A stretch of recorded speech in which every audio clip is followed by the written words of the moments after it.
हरे कृष्ण। खुला वातावरण, बहुत सुंदर, बहुत सुंदर वातावरण।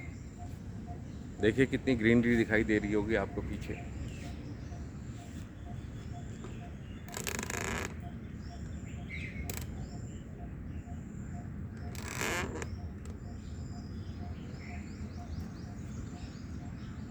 आज के दिन के लिए बहुत सारे लोग ऐसे ये सोचते हैं कि ऐसा वातावरण मिल जाए ना उनको। क्या सोचते हैं, कितना खूबसूरत नज़ारा है। पहाड़ों की तरफ चले जाएंगे, वहाँ पर दृश्य देख के कहेंगे वाह क्या सुंदर सीन है।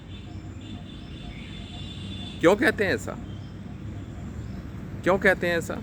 आइए कुछ समझने की कोशिश करते हैं। इसलिए कहते हैं कि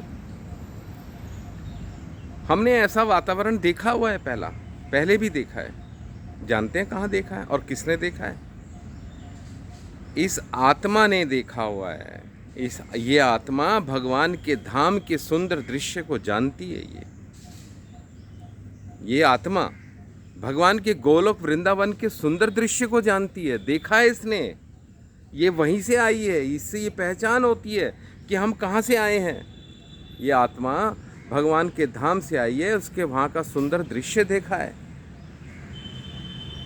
इसीलिए इसको जब ऐसा वातावरण मिलता है, ऐसा माहौल मिलता है, ऐसा सुंदर दृश्य मिलता है, तो हम कह बैठते हैं कि अरे वाह कितना सुंदर दृश्य है, देखो आत्मा प्रसन्न हो गई, आत्मा प्रसन्न हो गई। ऐसा अक्सर मुख से निकलता है, कारण कि हमने ऐसी सीन को हमारी आत्मा ने पहले ही देखा हुआ है। किस चीज़ को देख के हम आनंद लेते हैं? अगर हम किसी का कहीं पे भोजन करने जाएं, अगर हमने खाना खाने लगे तो किसी सब्जी को देख के कहते हैं अरे ये सब्जी तो बिल्कुल आपने मेरी मम्मी की तरह बनाई है, जैसे मेरी मम्मी बनाती है ना। या यूँ कहेंगे कि मेरी पत्नी बनाती है ऐसे, मेरी बहन बनाती है ऐसा, ऐसा स्वाद ना, ऐसा बटर चिकन या मटर पनीर वगैरह जो भी जिस तरह का भोजन लोग पाते हैं, वो उस तरह का टेस्ट उनके टेस्ट से जोड़कर बताते हैं कि वो ठीक उन्होंने।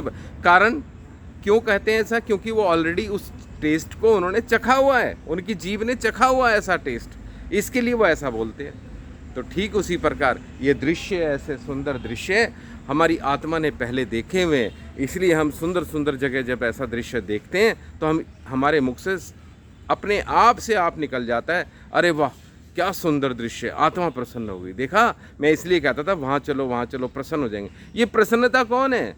ये प्रसन्नता कहाँ से आ रही है? ये प्रसन्नता ऑलरेडी फीडेड है हमारे अंदर ऑलरेडी समाई हुई है। लेकिन जैसे ही अपने माहौल से टच करती है, माहौल से संपर्क में आती है, ये अपने आप उसी वातावरण को स्वीकार बैठती है और आनंदित हो जाती है।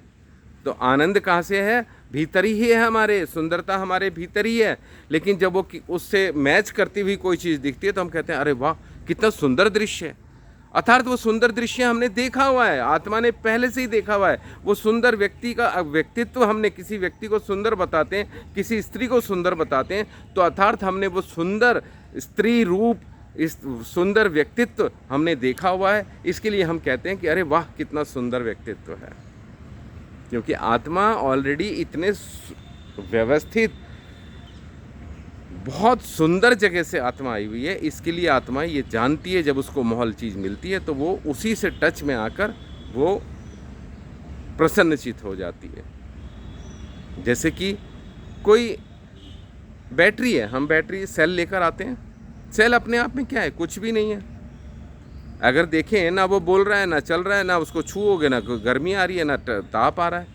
लेकिन जब वो अपनी जगह पर हम उसको घड़ी में फिट कर दें या चार्जर में उसको रिमोट में लगा दें, तो देखिए फिर वो अपना रूप दिखाता है, फिर वो अपनी शक्ति को प्रदर्शित कर देता है। तो ठीक उसी प्रकार हम सब ने वो स्वरूप, वो वातावरण, वो दृश्य गोलोक वृंदावन में देखे हैं, भगवान के धाम में। इसलिए जब हमें यहाँ पे मिलते हैं तो हम लोग प्रसन्नचित हो जाते हैं और हमारे मुँह से अपने आप निकल जाता वाह क्या सुंदर दृश्य है। यही रहस्य है शरीर का और आत्मा का। यही फ़र्क है कि हम यहाँ आत्मा के रूप में जो शरीर के रूप में जो क्रिएट करते हैं, वो वास्तव में उससे भी सर्वोपरि आत्मा जानती है, और वो ही है गोलोक वृंदावन। हम अपनी मन से नहीं कह रहे कि ये चीज़ सुंदर है, ये स्वादिष्ट है। ऑलरेडी हमने वो चीज़ चखी हुई है, देखी हुई है, इसलिए हमें वो स्वाद पता है। इसलिए खुद अपने आप हमने वो सारे स्वरूप देखे हुए, जिसके वशीभूत होकर हम कह बैठते हैं कि अरे वाह, क्या वातावरण है, क्या सुंदर दृश्य है, क्या सुंदर संगीत है। अर्थात वो संगीत भी हमने सुना हुआ है, वो संगीत का वाद्य, वो वाद्य यंत्र हमने सुने हुए हैं, जिससे कि हमारे को जब उसकी धुन हमारी उस आत्मा की उस धुन से जो उसमें ऑलरेडी फीडेड है हमारी आत्मा के अंदर, जब उससे वो टच करती है तो वो आनंदित कर देती है हमें। हरे कृष्णा।